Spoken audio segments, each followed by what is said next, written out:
Welcome to Wild Acres Week. This is a series of online events presented by Green Sod Ireland, a voluntary-run land trust working to protect the wild acres of Ireland and all its biodiversity.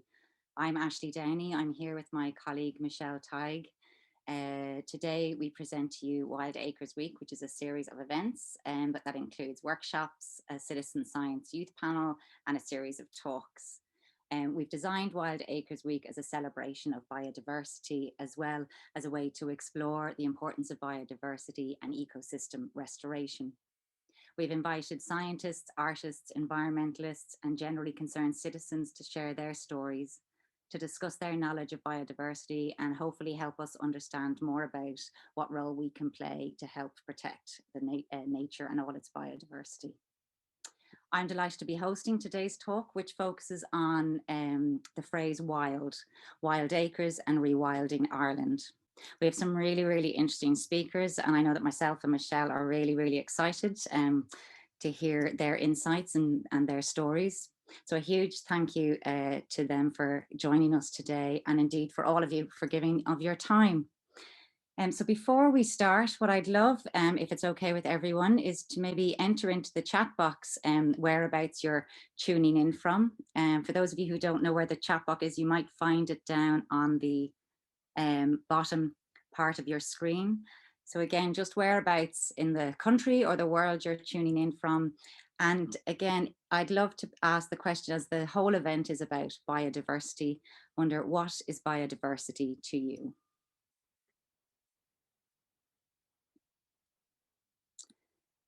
And then while you're doing that, this event is actually very kindly supported by Rethink Ireland, who have wonderfully supported us, and they just shared a little video, which I'm just going to play. It's a 1-minute video just to give you a sense of who they are while you're typing into the chat.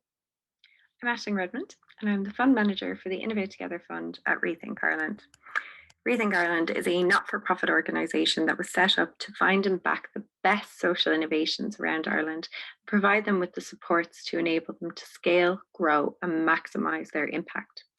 We do this by providing organisations who are addressing some of Ireland's most critical social issues with cash grants and non-financial supports that are tailored to meet the needs of the organisation. In 2020, we were delighted to partner with the Department of Rural and Community Development through the Dormant Accounts Fund, Zurich Foundation, Medtronic, Twitter, and Oakfield Trust to create the Innovate Together Fund.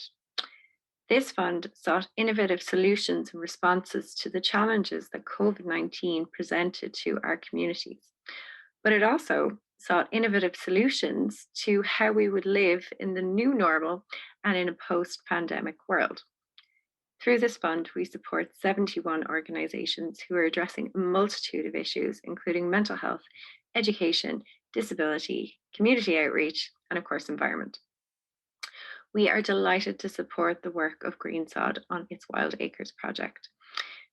The work that they do around biodiversity, rewilding, land conservation, and ecological education not only have the potential to have huge and significant environmental impact, but also through its community engagement are creating social impact and creating stronger communities. Through the work of this awardee and other awardees on the fund, we hope to create a more just, fairer, and greener future for our new normal. Thank you so much for dropping your data into. We've got someone from Australia, I see. From Jersey, Canary Islands, from Carlo, wow, from lots of different places. This is fantastic. Well, welcome everyone. I won't be talking for too long. I'm just going to introduce our speakers. We've got some amazing speakers today. So first up, we have Mary White, and Mary White is the Vice Chairman, Chairperson of Green Sod Ireland. She was TD for Carlo Kilkenny and a former Minister of State at the Department of Community Equality and Gaeltacht Affairs. Mary is also the author of a number of books, including Walk Guide to the Black Stairs and Environmental Mining and Politics. She is an internationally environmental awardee for her work in preserving the Black Stairs as an area of natural beauty and currently runs Black Stairs Eco Trails in South Carlow.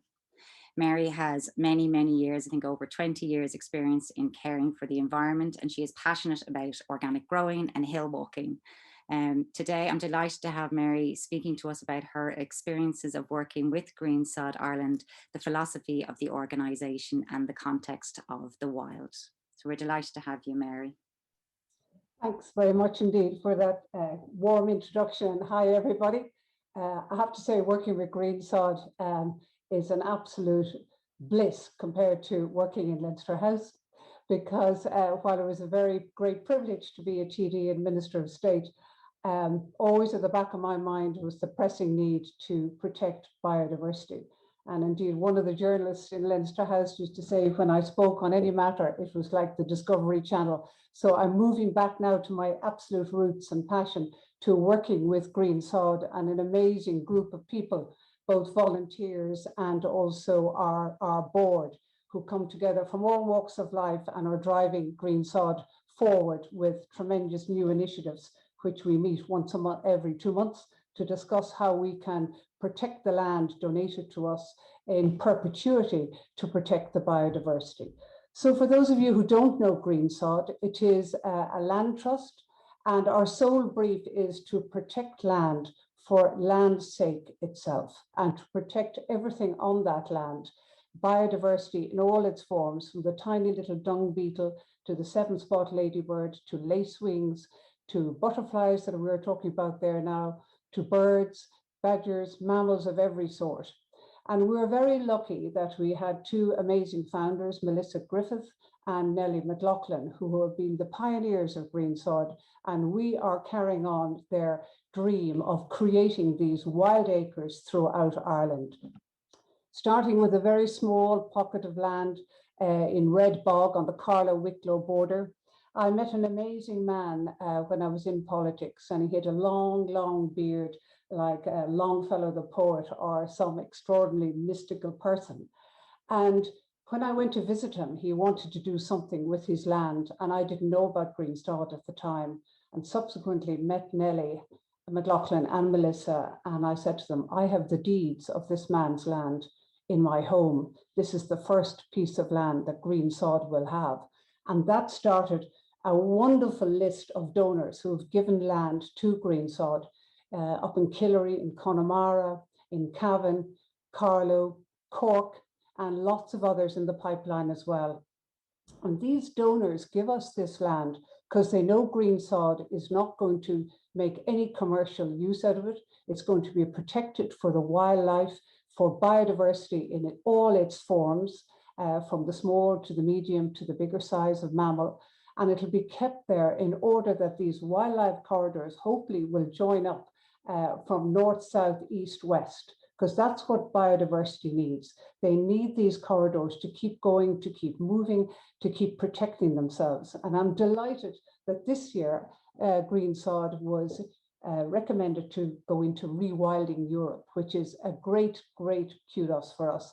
And we're a very small part of that Rewilding Europe section, but a very important part, because while we don't have huge mammals or flocks of geese, or we don't have herds of bison or larger mammals or ponies or Tamworth pigs or whatever other people might have with bigger tranches of land, we are looking at the micro. We are saving these beetles, we are looking at these bees, because without the bees, we don't have a future. And so our job is to look at the micro with the land that has been donated to us. And it is such a privilege to work with Green Sod to protect that land. We also too work with a lot of very good educational initiatives, the Be Aware program, the Be Diverse program, and these go into schools and community projects, and people learn about Green Sod and what we're doing. Because sometimes when the initiative is new, even though it's been started now well over 10 years, people wonder what you're doing. What are you doing with that land? Are you a secret sect? Are you going to start a new settlement? What are you doing with that land?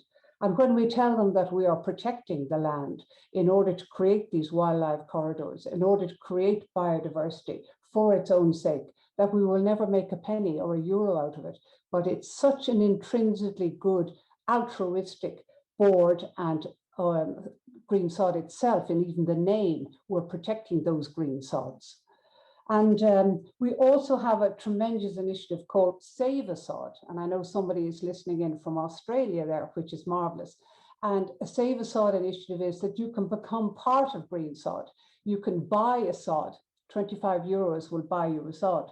50 will buy you 2 sods. And you can decide where you'd like to have your sod, whether it's in Red Bog in Carlow, or Salrock in Killary, or a wonderful pocket tubber down in Rosscarbery, or in Cavan, or in all the pieces of land that we have. So you might have links through your family. Maybe you've emigrated, maybe you're living there and like what Ireland is doing, what Green Sod is doing, and you can be part of that initiative by spending some money, 25 euros, to protect maybe fencing, to grow more trees, maybe to eradicate invasive species. Whatever Green Sod has to do to make the land better, that's what we will do.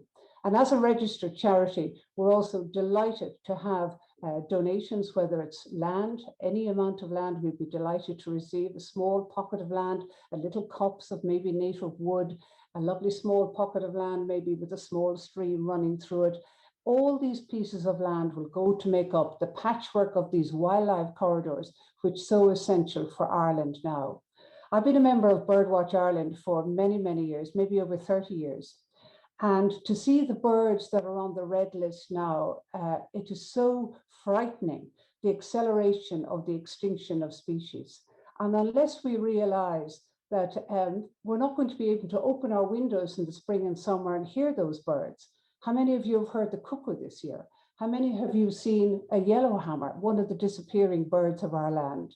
The corn bunting is gone, but we're not at all gloomy in Green Sod. We're proactive. We're doing what we can to protect these birds, to protect these mammals, to protect the butterflies, to protect the insects, and to protect all types of biodiversity on our lands. And you can do that from whatever part of the world you're joining us here tonight.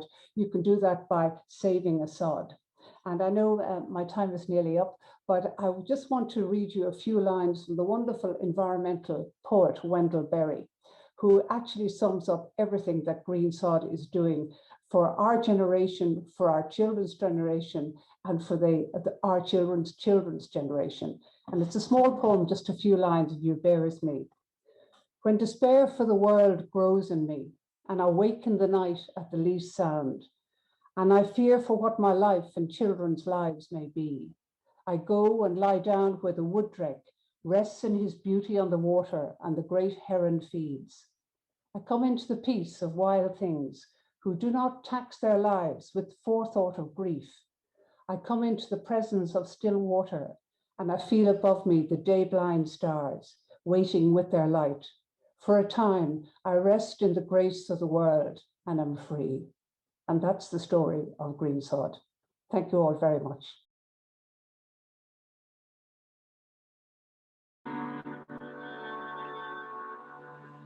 We are losing precious nature. We are losing the wild spaces of Ireland. The wetlands, woodlands, bogs, hedgerows and streams. Habitats for so much wildlife. This island is rich in history, culture and beauty. A love of nature has been with us throughout time. But where will the birds nest? Where will the heather blossom? The bog cotton grow? Where will the animals birth and nurture their young? From the tiniest soil organisms to the biggest trees, the bugs and birds and mammals and everything in between, all are interconnected and interdependent. And we too are part of this web of life. Save a Sod is a new way to contribute and commit to protecting Irish biodiversity. Green Sod Ireland is inviting you to save a sod to help protect and preserve Ireland's wild acres at our key sites. With your help, Green Sod Ireland can continue to take care of these special sites, allowing wildlife there to thrive. Wild spaces in Ireland are precious. Let us do everything we can to protect them.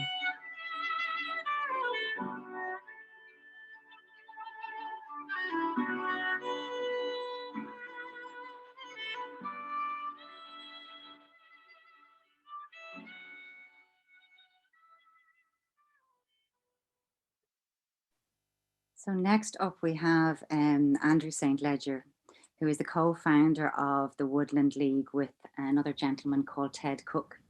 It's a not-for-profit NGO set up in 2002, dedicated to restoring the relationship between people and their native woodlands. Andrew is also he's created this wonderful initiative called the Forest in a Box, Native Trees for National Schools project, and currently is also running a campaign called Save and Restore Ireland's Native Remnant Rainforests. He's an author, an artist, a wood sculptor who actually created the figurehead on the front of the famous replica famine ship, the Jeannie Johnson. He's a wonderfully talented man, is also a bespoke furniture maker and a forest and environmental activist, who's featured in a documentary film called Call of the Forest. Basically, he's an all-round fantastic guy who's doing amazing work. I know that I'm personally really excited to hear what Andrew has to say, and what he's talking to us today about is the Woodland League, and he's going to give us a bit of insight into that organisation and the current projects that they do. So Andrew, we're really privileged to have you here, and thank you so much for joining us. Yeah, thank you for the opportunity to speak, and just to say that one of the original names for Ireland is Inishna Vioha, which means Island of the Sacred Trees. And the natural environment of Ireland is Western Atlantic temperate rainforest dominated by oak canopy. You know, today there's so little of that left. What we also know about ancient primary forests and woodlands is that they are the foundation for terrestrial biodiversity all over this planet. And hence extremely important to preserve, conserve, and expand. So, you know, the Woodland League was set up to try to make a difference in regard to restoring our native woodlands, but also the connection that was broken with the loss of a great resource, which was, you know, the foundational aspect of the economy of the great Gaelic order. It was a tree economy. When you have abundance of rainforests, you have abundance of natural wealth, which was traded. You know, you have birds, you have our fish, our rivers are full of fish, the forests are full of different birds.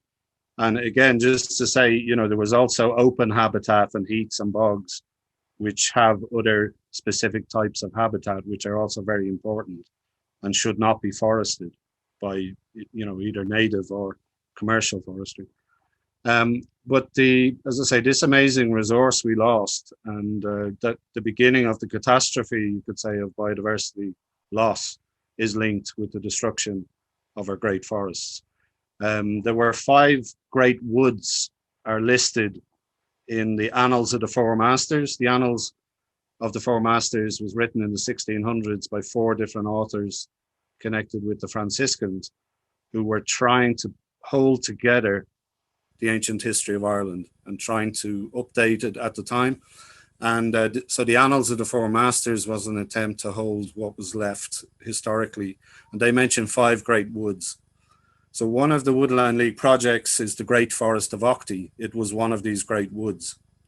And this forest was the forest of Brian Boru, our last High King, who hunted in the Forest of Ochty. It's in South Galway, East Clare, a footprint of about 100 miles.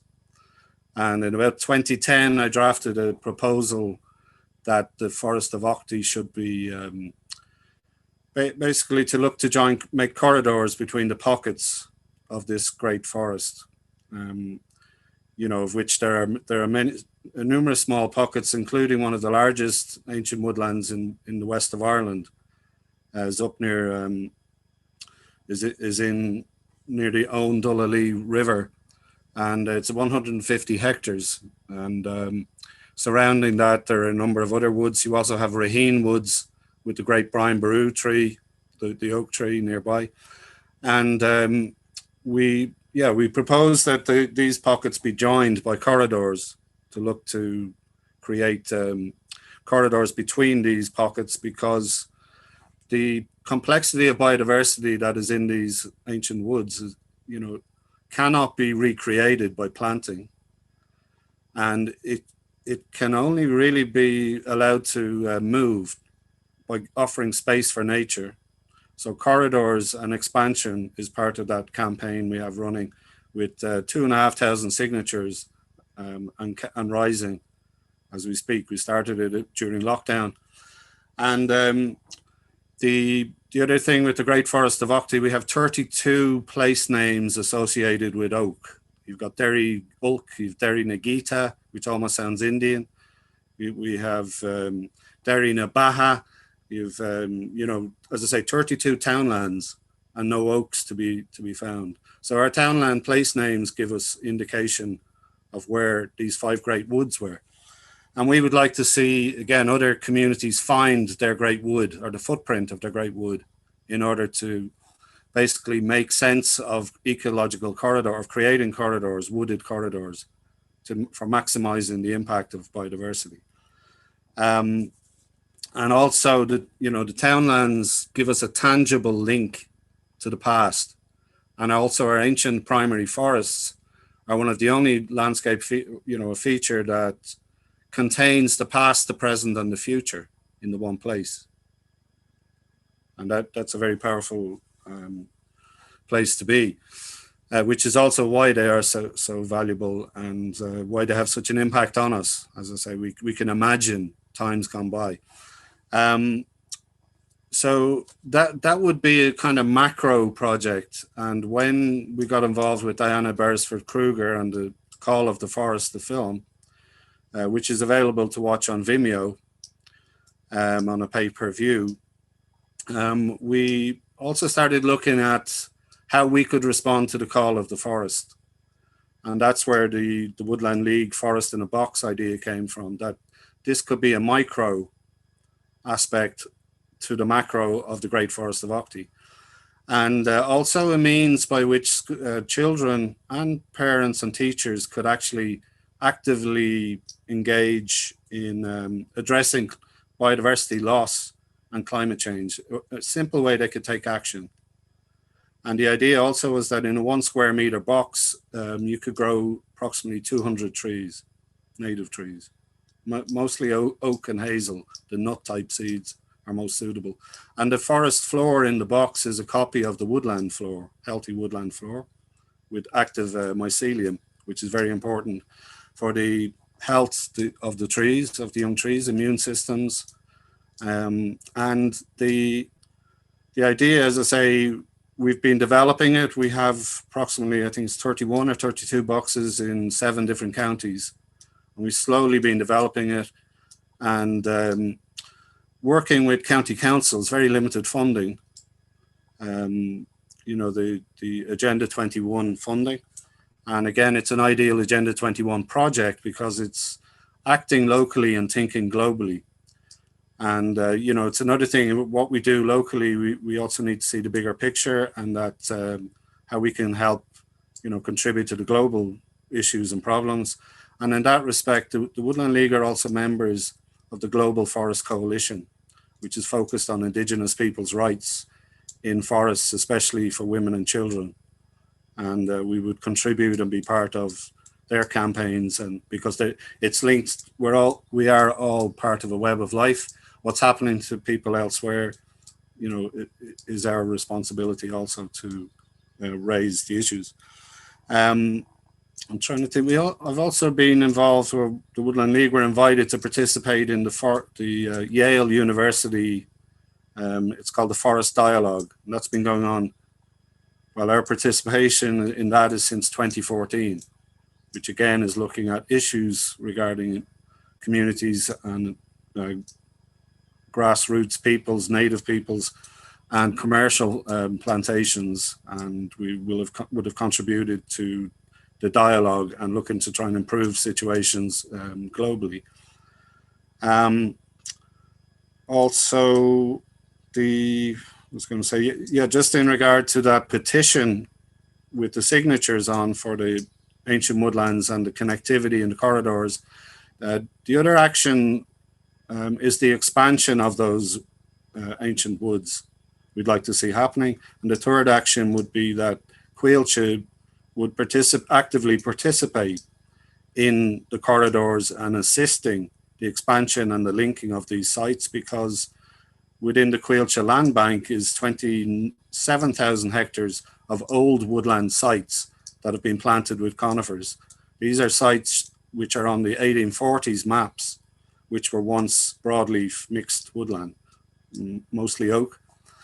And in that way, we feel that those three actions, the corridors, the expansion of the ancient forest, and the participation of Coillte through possibly Coillte Nature, which has been set up to do that, well, to assist biodiversity, that those three actions would go a long way to, assisting the work of the Green Sod, for instance, in linking the country. Our own vision was a corridor of native trees from the north, from Enniskillen, right down the Shannon, through Clare, through Offaly, right down to Limerick and into Kerry, and then across from Galway to Dublin, via even motorways, railways, and then the canals. And you have a cross of biodiversity, which then we could look at joining in the quarters, and then quickly get a vision, a map, a matrix of where we should be focusing, or where we can focus the link-ups for most effect. And then related to all of that, I suppose we are working with on mapping, a mapping project for the Great Forest of Ockley to show, again, I've done it manually, myself, to show ancient woodlands, old woodlands, rivers, street, hedgerows in different colors, to just give an immediate effect on an audience or people, like in a presentation, that people can very quickly see how they can engage, or where they live even, that can link up. And we just found that very powerful. So we have help now with somebody who's digitizing that map, and then the plan is also to do it for the rest of the country, to do a national map. And also we have, there is already existing historical maps on the GeoHive system showing the location of old woodlands, but it's quite, let's say it's quite limited, because mapping was new, a new kind of concept that came into Ireland. And we do have a map from about the late 1500s that we are working on, which shows quite extensive areas of native woodland, which we hope to reintroduce, and again help people see very quickly where their footprint of their ancient woodland is, and as I say, make a tangible kind of link for a person today to link into the past, the present, and basically restore the future for biodiversity. So probably over time. And that's amazing, Andrew. Thank you so much. And you're so right. Yeah, that Ireland was once covered in woodland, and now we have so little. As you said, if once history is lost, it's lost. I think what you're doing is really inspiring, and I should have thrown in there activist as one of your titles, because you really are driving change, and that idea of mapping the corridors is wonderful. And as you said, we all need to actually work together to join up the dots and link all these wild areas together. So thank you. Yeah, and just one last thing on the forest in a box is that the other aspect of it is that it connects children to the seed, to the tree seed energy. And in the lesson, we have a Know Your Native Trees whiteboard presentation, which is the theory, and the box is the practical. we would explain how within a seed, within an acorn, is the whole potential, is all coded in that acorn to become this 1,000-year-old, amazing biodiversity haven. Is all the information is in this, and that really, gets the children's imaginations going, and that they are contributing to the possibility of something like that growing, that they, will grow long into the future, providing huge support for us with oxygen and then for biodiversity, So thank you very much. Not at all. You're so right. I mean, as scientists have even proven, if children aren't involved in nature from a young age, they don't necessarily have the passion. So it is really important that they, as you say, start from the seed. So I have just dropped into the chat box the website for the Woodland League and that link to the Vimeo film. And again, just people, the campaign is Save and Restore Ireland's Ancient Remnant Rainforests. But again, there's Q&A at the end, so please do feel free to be dropping any questions people may have as you go into the chat, and myself and Michelle will try and gather as many of them as we can. So next up, we have Randal Plunkett. Randal Plunkett is the 21st Baron of Dunsany. He is an award-winning Irish film director and producer. Many of his film shorts have been shown in various film festivals. One of his films, called What, has won Best Drama Award at LIT Festival. Critics have described his work as lush, macabre, gothic and beautiful. Randal is also the founder of Dunsany's Nature Reserve in County Meath, and Dunsany Estate is Ireland's largest privately owned nature reserve and is presently Ireland's only recognised large-scale rewilding project. The Dunsany Nature Reserve is the first Irish member of the Rewilding Europe network, which Mary referred to earlier, one in which Green Sod Ireland is also delighted to be part of. Although, however, our initiative is a lot smaller than the scale of Dunsany's Nature Reserve, where Randal is amazingly has rewilded, I think, 750 acres already of his large estate. So we're absolutely delighted and honoured to have you here with us today, Randal. Thank you so much for joining us, and he's going to talk to us about his rewilding project. Firstly, thank you so much for having me, everyone, and giving me the time. My name is Randal Plunkett. I'm a filmmaker, and as previously described, I'm the estate owner, or shall I say the caretaker at this point, because we never really own anything. We just look after it, and the environment is very much the same in that respect. I haven't got much time, so I'm going to just summarize it very quickly, because I'm sure there's far more interesting people here than myself. I inherited Dunsany about 10 years ago, and it was a farm. And like all these estates, it was rather big. It had very good farmland, the opposite of what you typically hear of a lot of rewilding projects, where they take poor land and they let it rewild and beautiful things happen. I did the complete opposite. I had very, very, very high quality, very, very valuable land. And I was crazy enough to decide to make a rewilding project with absolutely no money, no funding, and no support. In fact, at the beginning, it was a secret for the first 5 to 6 years that nobody knew what I was doing. They just thought I was lazy. Now, to be fair, I didn't quite know what I was doing. I'm not an intellectual. I'm not a scientist. In the old days, I didn't even like grass very much. I preferred concrete, skateboards, buses, rock concerts, women with piercings. And so it's not so much that I found nature, is that I always believe that if you stay in a place long enough, you become that place. And so I won't say that I found nature. I suppose that nature found me. But as I spent time here, I began to see problems. There were certain truths that our society lives by that I wasn't comfortable with, and that I was seeing it in my own estate. The way we do agriculture, the way we waste, the way we destroy, and we don't think of the future. These are very narrow and very short-sighted kind of things that we as humans suffer from. And it's very easy to say these things. It's very hard to do something about it. I'm a little bit of a brawler type in my personality. It's probably why I'm still in the film industry. One has to be used to brawling in that industry. So I said to myself, well, I'm going to do something about it. Now, like every sort of semi-artistic person, you decide that you're going to write a book or you're going to write a film. And I did that, and I decided that my message was going to be about the environment. So I wrote a post-apocalyptic movie that capitalized on the concept of what happened if humans vanished from the earth. What would the world look like? So very, very interestingly, I decided, well, let's find out. So I started allowing nature to have its way of the land. I didn't touch it.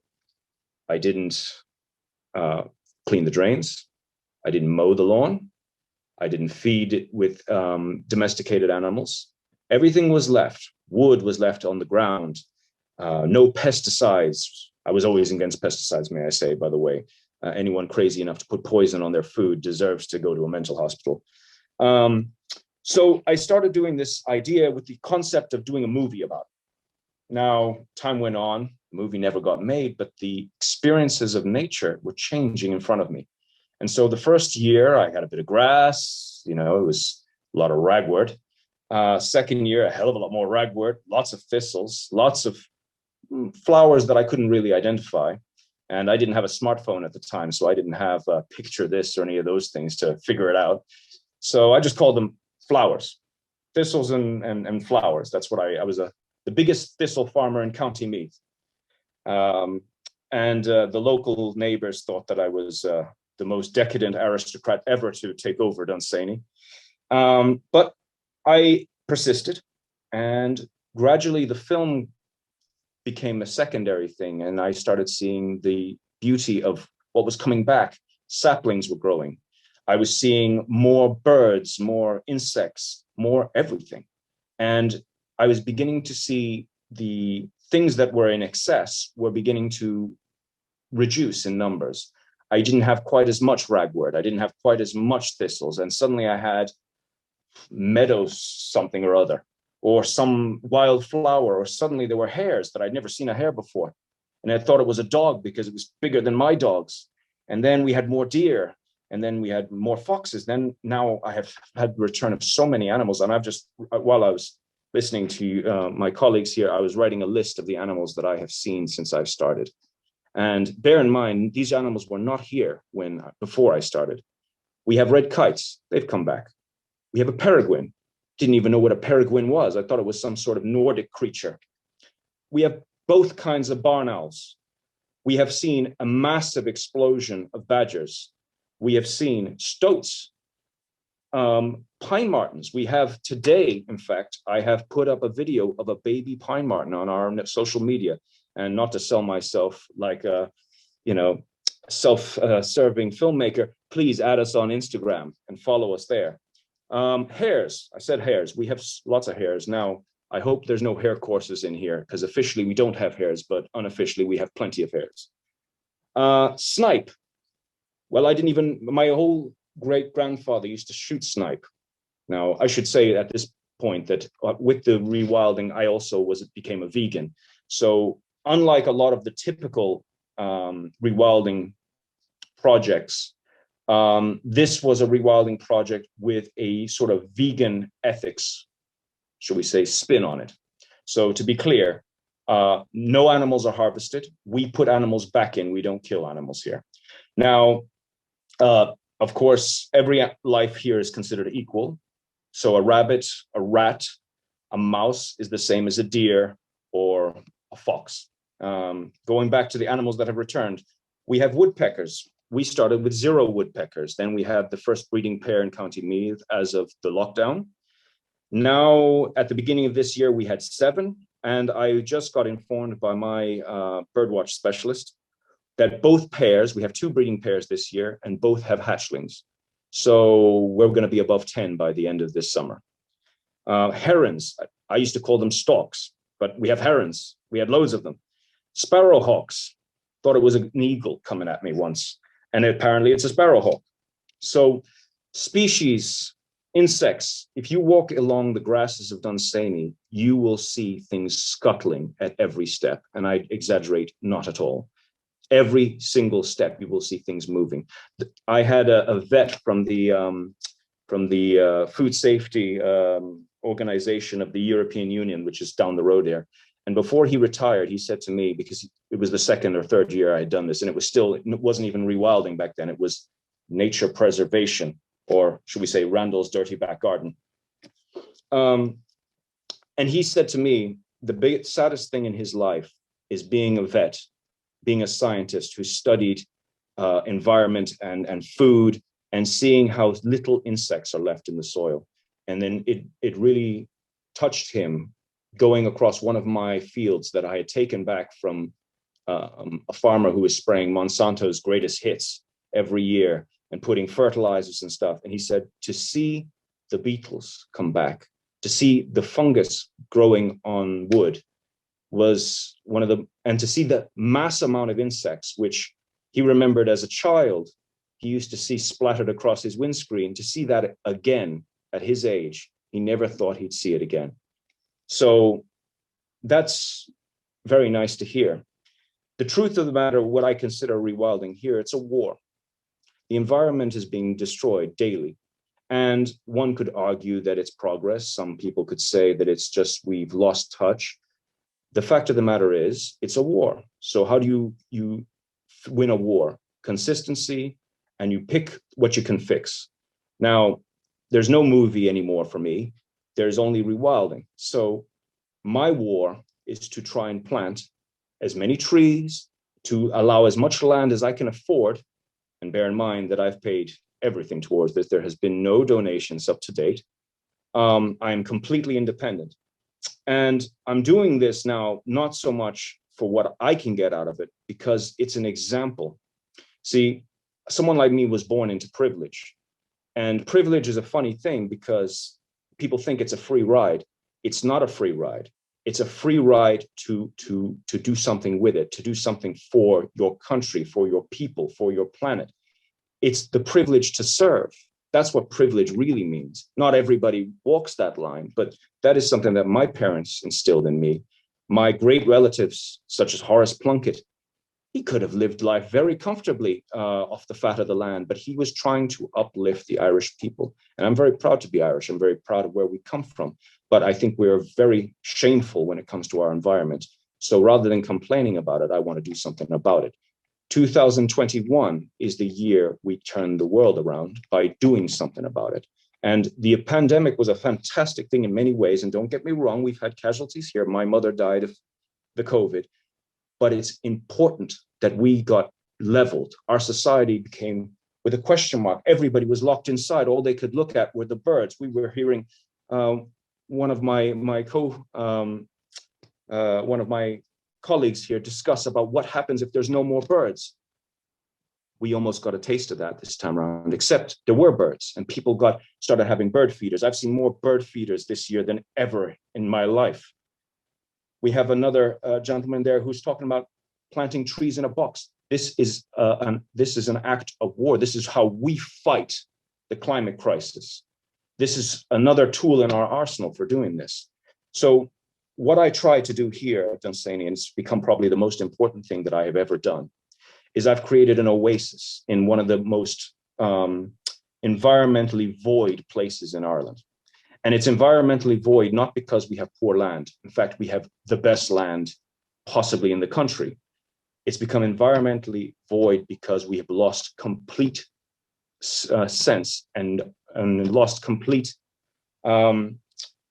idea where we come from. We have gone a society that has been sucking on the teat of greed for too long, and it will suffer. Not us, maybe we won't suffer, but our children and our grandchildren will absolutely suffer. So every time one of you looks at your grandchildren, you say, your life's going to be worse than ours because of what we did. Well, I'm not happy with that. So I drew a line in the sand here many years ago, and I have no intention of stopping. In fact, I will expand. And I don't know how financially I'm going to do that yet. I may be having to go lobby and start massaging Leo Varadkar's shoulders to maybe get the odd grant so I can expand my project. And I hope some of this will inspire others, because the truth of the matter is we are stronger when there's everybody doing their little bit. And if you don't have a garden, use your windowsill. If you have a garden, let the grass grow, plant the flowers. You plant food. That's hawthorn, hazel. These things feed nature. We're doing a massive project here with the Bee Conservation Ireland. We are rewilding black bees, not honeybees, black bees, because they are the strongest native species bees that we have.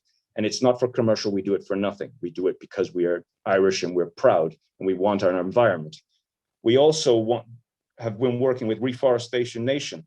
We planted 2,500 trees this year, volunteered. Some were donated, some were paid for. I work with Heartstone Sanctuary to help them protect livestock who are being abused. I work with the Wildlife Hospital. And we're trying to get science, because science is the key. Information is key. If we have an understanding of nature, we can learn how to fix it, how to be better. So I'm not a believer in that we go backwards. We're trying to get back what was here. We've passed that. We have to look forward. What can we get forward? And I just would like to say, I know I've been talking a lot and I tend to start like I'm going to cause a riot here. But Franklin D. Roosevelt, I really admired, and he said something: a nation that destroys its soils destroys itself. Forests are the lungs of our land, purifying the air and giving fresh strength to all our people. Really think about that, because everybody here who's on this talk with me, I think, is reading from the same script. We don't all come from the same place, but we are all going to the same train station. And bear in mind, there's another thing I should point out here.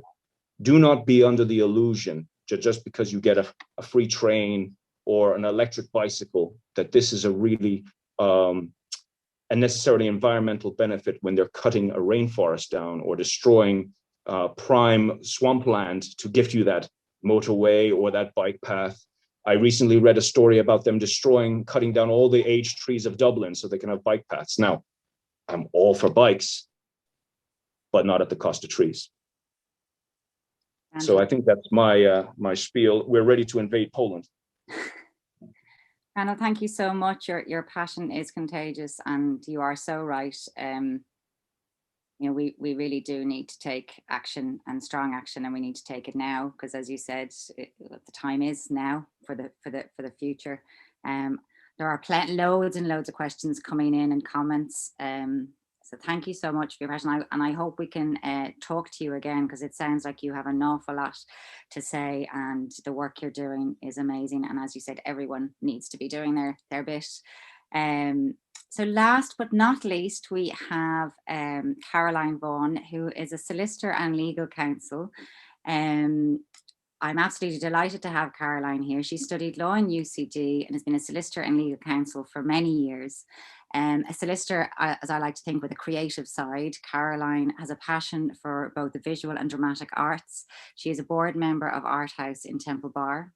I met Caroline when we were studying a postgrad diploma recently in design thinking for sustainability at UCD's Innovation Academy. Learning more about the natural world around us is how she describes her new passion. While in UCD, Caroline presented a personal project, which I have to say delighted and inspired us all, and is the reason I invited her here today. It's a personal project that involves exploring wild birds through art and observation. And over several months, Caroline documented, studied and painted a variety of bird species. So thank you so much, Caroline, for coming and sharing your personal project with us.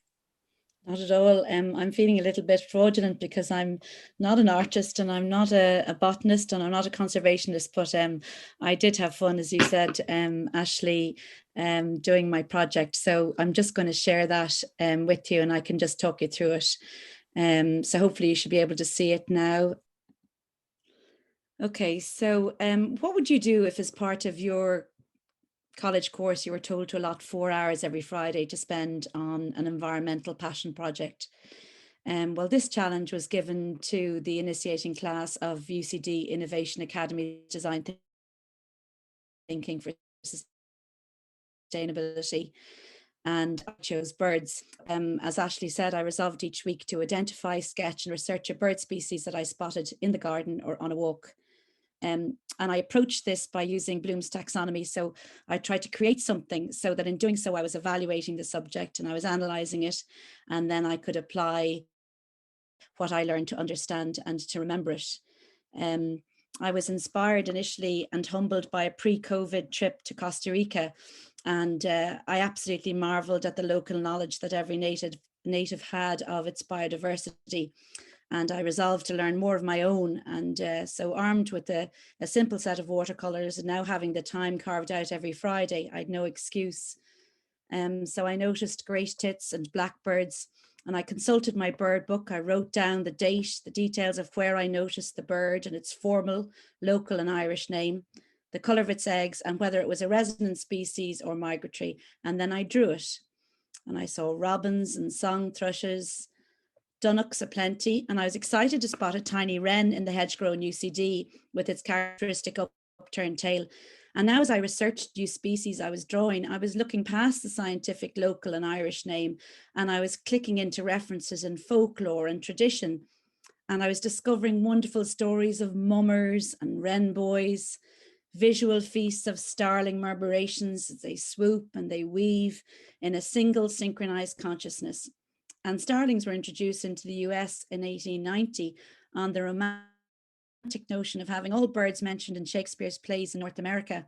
And their introduction to Central Park was so successful that the original 60 birds were responsible for the 200 million strong, most abundant bird in North America population. It was fascinating to tune into the personalities of birds that I'd paid no attention to before as I unlocked truths, tales and facts. And did you know that 3,000 wagtails roosted in O'Connell Street's plane trees? Or that chaffinches were used by coal miners to detect carbon monoxide from the 18th and the 20th century. By the time of my final presentation, my reference portfolio and art tools had grown. And as I'd exhausted the easy to spot garden birds, I now had to focus on one habitat to look at more closely. And I chose UCD, and I'm very fortunate to live very near UCD. So now I was taking a photo and then I was painting the image and researching the subject. So it was a more systematic approach, and I was effortlessly listening into my environment. So here we have the fabulous mute swan, not actually mute, but a lot less vocal than other swans, and a sight to behold as it uses the lake's glassy surface as a runway to take off. And by coincidence, I found that Cornell University has an amazing library of birdsong. That's a fantastic tool to train your ear. The man-made lakes in UCD are home to many aquatic species, the fabulously coloured male mallards and the blue-beaked tufted ducks. And on Easter Sunday, I saw the female mallard and her clutch of ducklings, and her muted feathers offers her camouflage and safety as she sits on her nest. As aquatic birds are bigger, I'm now noticing feet, modifications to beaks and bird shapes, like these fabulous lakeside dwellers, the moorhen and the coot. And they actually do look a lot like chickens, as their Irish names reflect, Cearcishka and Cearcannon, but they're actually members of the rail family. The Woodland Walk has its own bird life hotspot, and these two noisy inhabitants can be found there. Brightly coloured and evolving to perform different functions, beaks can prod, they can stab, they can crack open stubborn shellfish. The grey heron, which is Ireland's largest bird, is a frequent visitor to the Dodder, standing stock still in the rushing water, crouching down. Here I've pictured him with his long neck hidden under his wing, waiting to pounce on its next prey. On Bootersound Strand in February, I witnessed large groups of these migrant Brent geese, visitors in the Arctic. And in the estuary, the elegant little egret wades, letting you catch a glimpse of his bright yellow feet, which earns him the nickname Yellow Boots. It's become hard now, and I've had to consider the bigger, commoner garden birds, noisy and brazen. Who doesn't cast a panicked eye around to see a second if they spot a single magpie, known as the harbinger of bad luck and the stealer of shiny things, or shoos away the pigeon or rock dove as they pace the pavement looking for crumbs. The Shire species will be harder to find. So I've taken my dad's binoculars out of retirement, hopefully to use in Dunsany by the sound of what Randal was saying. And I'm now in search of habitats and birds in you to add to my moleskin notebook and watercolor pages. So that's me. Thank you very much for listening. Amazing. Thank you so much, Caroline. Just looked like such fun as well, and the things you learned. And although you say you're not a scientist or anything like that, I think it's really really important to have kind of concerned citizens and people to start to look around them, in order to get people to act and to be involved in, I suppose, the environmental movement and to restore biodiversity. We first need to encourage them to look and see, and that's what inspired me about your project, was how much you learned by just really observing the wildlife. But it very much was that, Ashley. It was a sense of, I always loved song. I always was conscious of birds, and I'd leave out, feeders and change the water in the bird baths. And, there's nothing like the sound of bird song, but I wasn't actually listening to it properly, and it really was that trip to Costa Rica where they could tell you every bird species, they could tell you every, the biodiversity of each. That really awakened it within me. So it's something I'm going to continue doing, and I'll probably end up getting better at drawing and painting, hopefully, in the process. But thanks. Well, as an artist, I can safely say you're far better at painting than I am. So, and that's the truth right there. So I suppose I know it's sort of 7 o'clock, but there's plenty of questions, and if anyone has any questions that they'd like to voice out, I do love to hear other people speaking other than myself and the speakers. So if anyone has a question, please do feel free to unmic. But if we go, I'll start with, there's a question for Mary. We have heard various approaches here, from the education of youth and inspiration through charity to near militant approaches leveraging positions of privilege. One thing is clear: to scale ecologically positive actions like Green Sod, like the Woodland League, and those at Dunsany's Dunsany is required. Where is it going to come from? That's money, that is. And what role do you see from the emergence of carbon and environmental finance in the future of these seed forms? Will I jump in here? Yeah. Well, thanks for that question. It's not a question of what we're going to do. It's a question of what we have to do, because the crisis is so grave. The problem with our environment affecting all species, or whether it's great or small or in between, we have to do something. And it's not just good enough to look at the television in the evening and hear another red list, another species added to the red list, or somebody bulldozing out badger sets, or somebody setting fire to our mountains in the closed season when they shouldn't be doing it to bring on the heather for grazing for sheep. It has happened in the Blackstairs here. It's not good enough to say, oh God, isn't that dreadful? What has to happen is that every single strand of government, every single department, carbon capture, carbon sequestration, the protection of biodiversity, getting us all out there growing, getting us all there falling in love all over again with the environment. And as Randal says, the pandemic was an incredible wake-up call for people when we couldn't go further than 2 kilometers and we were stuck in whatever places we were living in. I'm very fortunate to live in a very beautiful place in the Blackstairs Mountains, but the birdsong was incredible.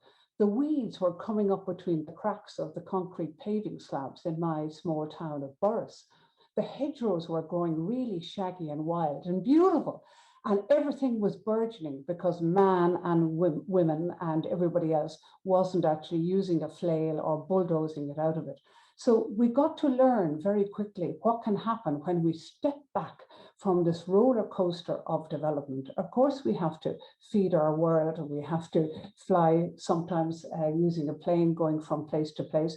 But a lot of people that I'm talking to in various community groups and local support groups, and even on forums like this today, are saying, are we going to go back to that helter-skelter? Are we going to go back to what it was before the virus? Because the virus has dealt us very many painful incidents in family lives. And we've heard it from Randal there tonight about his late mother.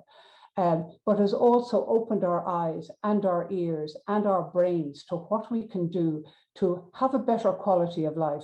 And that won't happen unless government departments, government ministers actually get the funding, implement these policies to protect our lives, enhance the biodiversity, and drive change. And it can no longer be pure rhetoric. It has to be action. As Randal says, we are at war to protect our planet. There is no planet B, as Greta Thunberg says. This is our one sacred planet, and we have a chance as we pass through, as we age and die, and whatever happens to us in the future. Our families have to take up what the work we are doing now to protect our children and our grandchildren. And we can look them in the eye and say, we've done our best in hard times, and we pass the mantle on to you now. So it's down to governments, and all I can say is, thank God we don't live in Britain. We're members of the European Union. We're a family together that'll have to protect it ourselves. Let's hope Britain will come back into the European Union sometime, and that's just a political thought. But we are part of a greater movement, Rewilding Europe, which Randal and Green Sod Ireland are part of. And we have to spread that web out. We have to spread that network out so we have less of the industrial agriculture with very poor quality food and fake names like Origin Green. And I could go on forever, but it lies at the heart of each government to drive the policies forward to protect our planet. Mary. Another question here, I would say to that. It starts with government, really, at the end of the day, and we can lobby and do all we can, but if we don't have the government behind us, we're not going to change fast enough. We have another question then for Andrew, who has actually answered it, but I'm going to read it out and read the answer in case there's any thing you would like to add to it. There's a question here that says, how do we phrase the required transition from extractive to rewilded and regenerative landscapes, such that all sectors of society can become inspired and involved? How do we get everyone on the same page, in your opinion, Andrew? Now, Andrew did respond by saying, by connecting people to the soil and seed energy, by planting trees and plants, and by nature education. Yeah, I just responded quickly, but it's also, I'm just reminded of Nelson Mandela when he was imprisoned on Robben Island in solitary confinement. And this also inspired the Forest in the Box, actually. He was asked, had he any requests by the prison governor? And he said, I'd like I'd like a garden. So they gave him 1 square meter to garden in as a joke. But the 1 square meter, he said, it saved his life, basically, and kept him sane in solitary confinement, because his family sent him in seeds. He started to grow plants and observe the microorganisms in the soil, and basically, so long as he could see the sky above him and have connection into the 1 square meter of soil below him, he was free in his mind, and still connected to the amazing web of life, and that tells us about the magic that's in the soil, which is connected to the microorganisms and, healthy bacteria in the soil that interacts through our skin, through the pores of our skin, which is why gardeners are generally happier people, healthier. The serotonin levels rise through contact with healthy soil. So that's a very magical, simple action to engage people and connect them into believing and realizing we are connected into this amazing garden of life, and we can, utilize that magic. So thank you. Andrew. We have a question then here for Randal. Your ancestor Horace Plunkett played a pioneering role in the foundation of the cooperative movement. I've also heard you speak about the need to create templates for small-scale rewilding around Ireland, and this as the function for scaling further work in rewilding around Ireland. What role do you see both for the cooperative movement and your own facilitated research at Dunsany in growing landscape scale regeneration and rewilding in Ireland? That's a complicated question, so I'll try my best to answer it, and excuse me in advance if my answer is not great. Firstly, I would say rewilding is an idea. There's different ideas about it. There's also different scales about it. Many drops make a puddle, and Dunsany's one drop. It's a little bit bigger of a drop than you know, it's that first bit of the rain. But how do I see? I think the important thing is, I think you said there that we need to get the government. No, what we need to do is get ourselves first. Then we demand the people that are employed to serve us to do what we want, which is fix the environment. But going back to the question, how do we start? I think, well, community is a very important thing, because if we all fight, as much as I tend to be a bit of I fight a little bit as an individualist, but the truth of the matter is the wars are not won with one man, they're won with groups. And that's, again, where I go back to this idea. Community is very important. At first, I was at odds with a lot of people in my community. And ironically, the more information, the more people understood what it is that I was trying to achieve, the more people came to help, protect. So ironically, when I started alone, I've now got a group of people. And you know what? They have gardens, they have plants, they have flowers, and they have time. And I think communities and co-ops, it's not that we have to change everything overnight. We have to evolve the way we think, the way we look at land. There's a lot of land owned by the government that isn't doing very much. There's a lot of park. I drive on the motorway, and it angers me every time I see somebody from the council mowing and spraying. Firstly, it's a waste of taxpayers' money, first off, which could be better used to fix the road that I'm on. But the other thing is that these kinds of spaces would be ideal for putting flowers, rewilding, ferns, all these things, creating smaller habitats, because it's the small habitats. And I think somebody mentioned about a matrix of corridors. That is the most important thing that we can achieve, because I'm from Meath, where we don't have much, but there are other counties that probably have a bit more. There should be connecting corridors. We should demand there to be connecting corridors. There should be no waste. The biggest problem in Ireland today is waste. And I think some of it, we're all guilty of it, myself included. But once we become aware of the problem, we can help each other to be made more aware, but we can also get each other more involved. I mean, we started this year for the first time ever, and I never thought I'd ask anybody, but our followers came and helped plant 1,000 trees. 1,000 trees, that's a lot of trees. Now, they're not all going to grow. Some of them are going to be eaten by my deer, but it's the symbol of togetherness. It's the unity. And I think Horace Plunkett was somebody who wanted to uplift at a time where people were disenfranchised. They didn't have an opportunity. Well, we do have opportunities now. There's still lots of people who don't have as much, but we can change it by uplifting ourselves. And that's the thing I think is always something that scares me a little bit, is people's reliance on other people. No, we have to rely on ourselves. You know, you have to go out there and grab pots and stick things in them. Can't wait for the government. Jesus, if we had to wait for the government on things, we'd be all fucked. Excuse my French. We are the ones who pull the strings. We just have to get the focus of where we want to go, and then demand it and accept nothing less.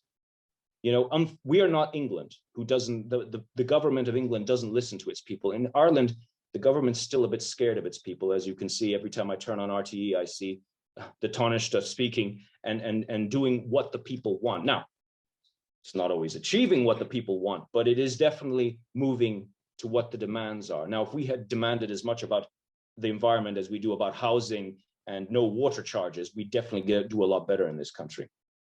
So I think what has to happen is we have to identify achievable projects. It starts with public land. It starts with people wanting to donate, get people involved, because as a community, and bear in mind when the oil runs out, and it will run out, it's all we're going to have is ourselves. So we better start getting used to it. You know, the internet doesn't work with no electricity, and it won't work if we don't have any food because there's no bees left. So I don't know if that's really what you wanted to know, but sure, you can send me a question. I'll try and answer it again better. That's great, thank you. We have a comment and a question for Caroline. Yeah, I was just responding to that, Ashley, just on the, I suppose my view, I'm not an environmental lawyer, I'm a corporate lawyer, so it's difficult for me to speak authoritatively about it, but I can say that, you know, the essence of law is to reflect policy, and it's to guide, you know, it's not there, the law's meant to be blind, you know, it's just meant to be a proper framework and tool to reflect what the EU and the UN ambition are. And increasingly, so long as the locus standi is there, if there is kind of contravention of various, green initiatives, this will work. I mean, the law is there as a framework into which policy, through which policy is reflected. So it's not, you know, I don't know really more to say about that. I mean, I don't think a Brennan law, I remember studying it in first year in real property back in 1986. You know, I don't, I wouldn't be, I wouldn't have known enough to comment about it, but I do think that there is an increasing body of environmental law which is there showing that, you know, that you can use it to kind of gain a locus standi, which is a right of action, and that increasingly that is becoming punished, you know, punishable for those who contravene environmental laws. That's great.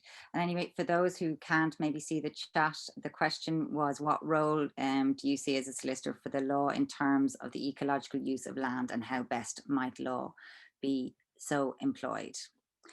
I'm going to open it up to the house, as they say, out to the floor. I see there's a hand raised. I'm not sure if that's meant to be raised, but from an Aoife McMahon. Do you? Yeah, that's me. I just wanted to ask. I'm doing a course in environmental law at the moment. Just a small, more of an intro. And it seems that there's an awful lot of laws. There's loads of them. The environment is extremely well protected in the government and local authorities and things like that, but it's never implemented. The laws are there and then they're ignored by pretty much everybody. And how can that be made? Like, how can they be made see and made to actually enforce these laws that are already there? Because we can keep making new laws all we want, but if they're not going to be, you know, enforced, then I don't know if you've seen the Shaping New Mountains for the Wildlife Trust. Dogs, for instance, that are protected under Annex EU laws, and yet if you sit there and watch, industrial sized, you know, cutters will come in and cut it out, and no local authority or Garda Síochána will come to stop them. And when complaints are made, they're lost very quickly, or they're just sort of abandoned in a big bag of paperwork. So it's I guess as a solicitor, it would be like, what can actually be done sort of on a legal standpoint to, I guess, force them to well, the only thing that can be forced is an injunction, you know, mandatory injunction. Yeah. Otherwise the laws are there, and if people contravene them, they have to be prosecuted. So I suppose it's in the nature of people making complaints and bringing those matters, you know, before the courts or before the police or to the EPA, and registering what you see as contraventions of it. That would be my take on it. Thanks, Caroline. I'm also just going to say that Caroline is not an environmental lawyer and was invited here as a concerned citizen, just in case. Oh, I just wanted. I'm not a solicitor, so that's why I have to ask her. Yeah, no, and I think it's a very valid question, just in case we start to get lots of law questions. But just Caroline, yeah, just in case. She's not an environmental lawyer, but it's a really good question, because I would agree. There's so many laws get put out there, and then you look and they don't seem to be adhered to. And again, I think that goes back to Randal's response, that actually, you know, we have a voice that we need to start to use and to take more action, and not to maybe stand for certain things and demand a bit more. I see Lucy Hurley has a hand up. I think you've had a hand up for a while. Is that, do you have a question? Oh, hi. Yeah, thank you. That was an accidental hand up earlier, so which I took back down, but now you've opened the floor. Thanks for that. Hi, everyone. I'm here from Melbourne, Australia, and it's the early hours of the morning, which is why my camera's not on, saving you the tired expression on my face. And look, I was just really wanting to thank all the speakers. Found it so interesting to hear what everyone said. There's so many similar narratives and issues here in Australia, of course. And I guess I need to frame, though, that of course in Australia I'm here as a white settler and on Indigenous country. So there's some different considerations here in terms of the work of sort of rewilding and conservation, but it's certainly an area that I'm very interested in. I'm actually a social worker, but a social worker that's interested in, that's working with kind of local friends of groups and advocacy and activist groups around environmental and social justice at the sort of policy level, but also, you know, with kind of at that grassroots level of, you know, planting and native regeneration.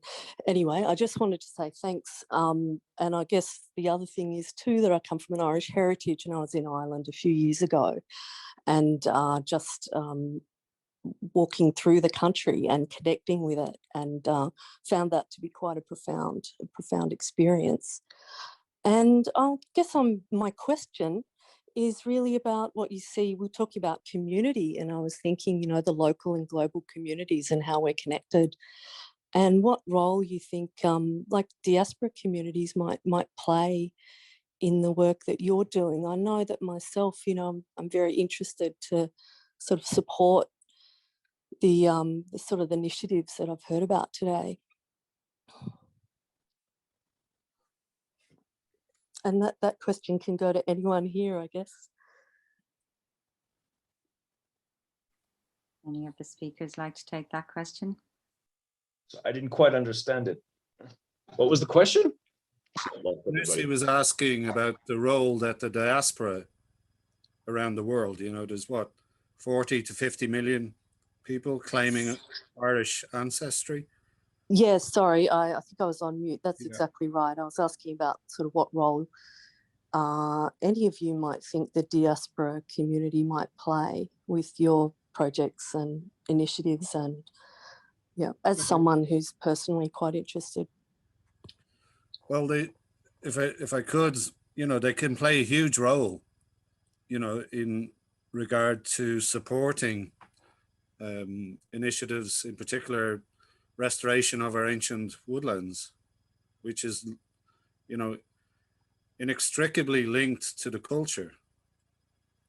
We've a unique Gaelic alphabet from the trees, the Ogham or Ogham, the Ogham alphabet, unique to this nation, this country. And, you know, the music, traditional music is also linked back to the forest, musical instruments, vibrations, birds, song, connected to the forest, poetry. The Brehon laws were mentioned. You know, the ancient laws of Ireland go back to BC. There's protection for trees. The trees and shrubs are divided into 4 groups of 7. 7 being a magical number in all indigenous cultures. And there were 7 noble trees, there were 7 common trees, there were 7 kind of lower order of trees, and 7 bushes. And what that shows is a unique understanding as well, which again shared by all indigenous people, of ecology, of the interrelationships between, you know, different species. And as I say, that law system was an oral tradition. It wasn't written until Christian monks came and were fascinated by it, and for the first time applied it onto paper, or vellum.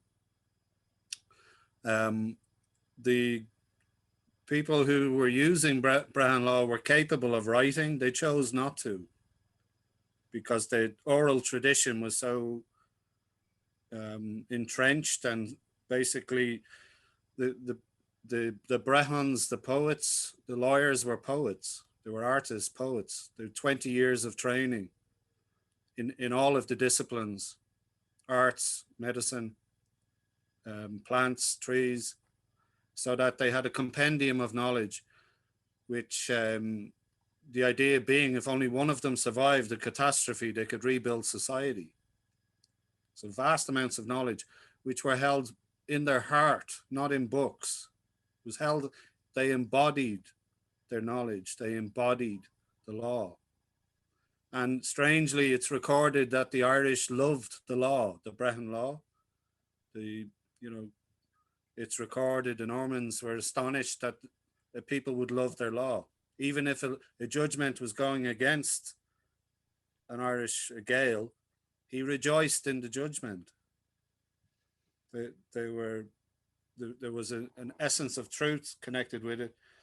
And just, you know, coming back to the diaspora, the diaspora connected into all of this amazing culture. And I think if it was maybe made more available, or if it could be disseminated more to the diaspora, or even again, if every person in the diaspora pledged to plant 1 native tree in a place where it will be cared for, that's 50 million trees or more. So that's all. Sorry, Randal, I cut across you there. No, that was beautiful. I mean, it was much better than anything I could have said. The only thing I would say, very much what he said in terms of, if you really want to have a piece of Ireland, plant a tree. The beautiful thing about trees is they will outlive all of us, and they will give life, whether we are here or not. The thing is, the beauty about the oak tree and things like that is it gives the maximum amounts of food. It helps the soil, it helps the fungus on so many levels. So I suppose if you really want to have some involvement with Ireland in terms of its touching its nature, that is definitely a way to go. I'm a little bit, I try and be as practical as I can, even though I'm not just practical if you ever see the way I live.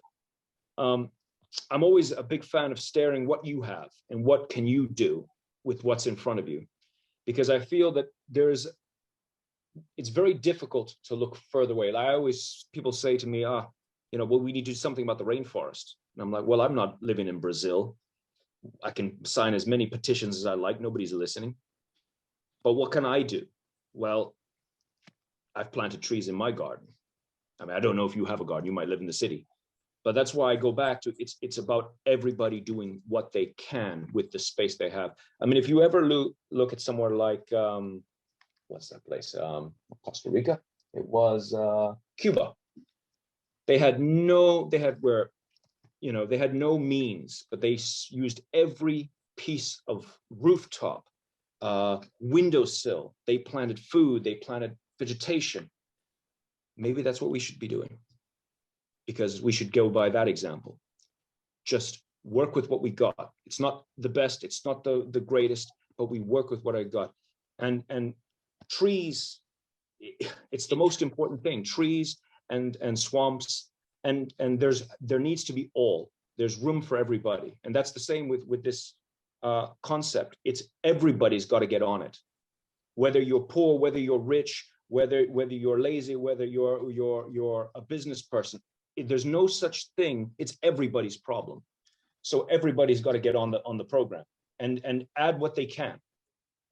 And that's the only thing I would say. And if it starts with your garden or starts with where you are at, I mean, Ireland's going nowhere anytime soon. We can always, when you come and visit Ireland the next time, I'll let you plant as many trees here as you like. Can we all come, Randal? Look, I did 2,500 this year. I intend to do 3,000 next year. Fantastic. I'm going to actually step in as well and just say you could also save a sod. That's another option as well, to gift people sods of Ireland as well, if you, as another way to spread the knowledge and the connection of Ireland and maybe other people coming on board. And I would agree, planting trees over here is, yeah, definitely a great and important initiative. I'm very mindful of the time and that the speakers have agreed to be here for an hour. There is one other person that has their hand up, Peter, from Cork. So I'm going to allow that question. And then if that's okay, if there's any last burning questions, please do throw them in the chat and maybe the speakers can answer them. But I'm just mindful of their time. So again, thank you all so much. But Peter, do you have a question there you'd like to ask? Yeah, I'll just ask this question for Mary, unless there's other questions in the chat, because I don't want to cut across everyone. No. But just in terms of, you're kind of talking about things you've done there with pieces of land, kind of small scale. I'm kind of thinking of the large scale, like say the 90% of the land in Ireland that's maybe owned by mainstream farmers, mostly intense farmers. I'm wondering what's to be done with that, and maybe one single policy and change for land use. What would be the best thing to do? Something that would be something that I'm wondering what would be the best thing to do from a science environmental point of view, and then also what would be the best in terms of feasibility and popularity that mainstream intensive farmers could get on board with. So, for example, people who are around Randal in the environmental desert, to make that less of an environmental desert. So, little bits, small changes that can make that land would have a massive impact. There's so much of that land. So, what would be the single policy there that would be both good environmentally, science-wise, and also popularity, feasibility-wise, from area? I think one single policy change. Thank you.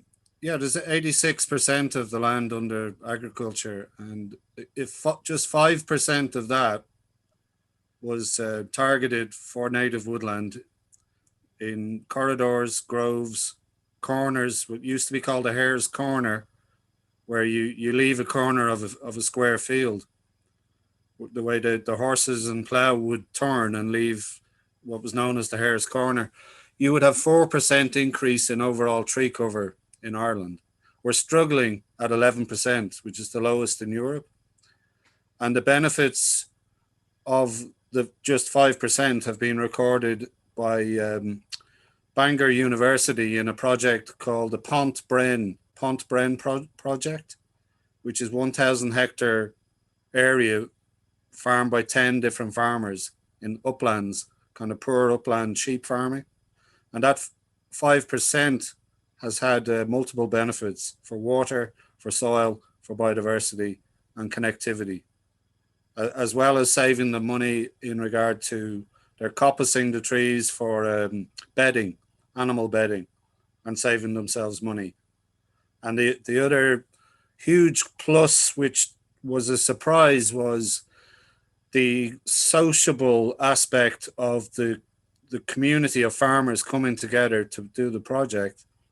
Basically the value of the sociability of having a shared kind of interest outside of just well, it's linked, but it gave them all a new interest, and basically they meet together. They basically from a point where they had stopped socializing, where they were just concentrating on intensive or their farming, it brought them together. So that community can happen with shared projects. So that would be my contribution or suggestion.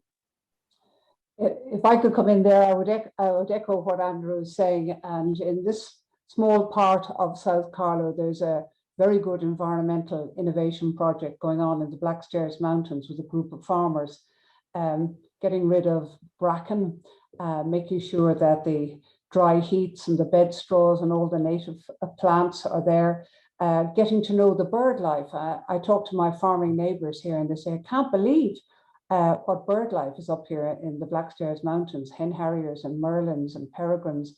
And they're getting to know the wildlife. They're getting a small bit of money for doing this work, which is fantastic. But the best benefit of it all is the social interaction. You know, I meet them and they're buzzing about the communal work they're doing together to make this commonage land a better place for a small amount of sheep up in the hills, not overgrazing at all. And they're meeting together in a small little community hall and they're having their cups of tea and whatever they're having with it. And it's that community interest and invigoration of working on the land for the betterment of land, not just to extract as much money as you can from the land. And those sort of projects are really worthwhile. And I certainly think from working with schools as part of the Heritage Council initiative, Heritage Experts with Schools, getting children out and planting the tree in a box is fantastic, but also, you know, asking children, you know, where do you think your carrots come from, your peas come from, and getting them to grow seeds, small little initiatives like that, which have to be funded. I know people are having a go at the government, and I've had many a go at the government. And when I was in government, I was a rather angry person in government because I felt they weren't moving fast enough. So it is with the community support, it's with initiatives like the Citizens' Assembly, where people's voices are heard, and that drives change for policy implementation. So all these things are happening, not nearly fast enough, of course. And we're all in a hurry now because we see what is happening to the degradation of the land and the disappearance of species. But it's not all gloomy because people are looking at a new way of living, particularly since the pandemic. People are moving out of cities, maybe buying a small house with some land with it, growing their own, planting seeds, planting trees, walking their kids to school, healthier lifestyle, and realizing really when you're on that kind of awful treadmill of the commute and not thinking about your environment and something ghastly like the virus makes you reassess where you're going and makes governments reassess where they're going and community groups reassess where they're going. And of all us here today who are all passionate about the environment, about where we're going with the environment. So I think there's a hopeful message out there, and particularly to Lucy. I lost the internet connection there because I'm a bit of a digital hermit here. We don't have fast broadband at all. I was going to say, save a sod for 25 euros. You can become part of Green Sod and you can find out where you would like to have your little sod in part of our donated lands, which will be there for you in perpetuity. So that's what I'd like to say about Peter's question. Thank you. Again, thank you all so much. Before we go, I just want to highlight that Green Sod is launching a biodiversity ambassador program in September. So again, Lucy and everyone else, that's another way to get involved. Thank you all so much for joining us and for our speakers for such inspirational talks. Far exceeds what I was expecting from today, and I'm totally fired up, ready for war, as Randal says. And yeah, let's all build the connection and keep connected, because as we said, it's an interconnected web, and it's only together and by creating an army of action can we actually affect change. So thank you all so much for joining us. We have a youth panel discussion tomorrow for any people who are young and interested in that area, and not just for young people, but if you please do spread the word. We also have more talks on Friday and then some workshops on Saturday. So again, my sincere thanks to all the speakers for joining us today. Your time is really, really appreciated. Yeah, thank you very much, and good evening. Enjoy your evening. Thanks, and be in touch. Thanks everyone for joining. We'll definitely be in touch again. Really appreciate it. And I just said in the chat there, I have 1 million questions for all of you, so we'll have to do it again another time. So cheers. Thank you all very much indeed. All the best. Thank you very much. Bye-bye. Very inspiring. Yeah. And start planting trees. Everyone. Goes to everyone. Plant trees. That's it. And then stop the government from chopping them down. Yeah. Let's make Ireland green again.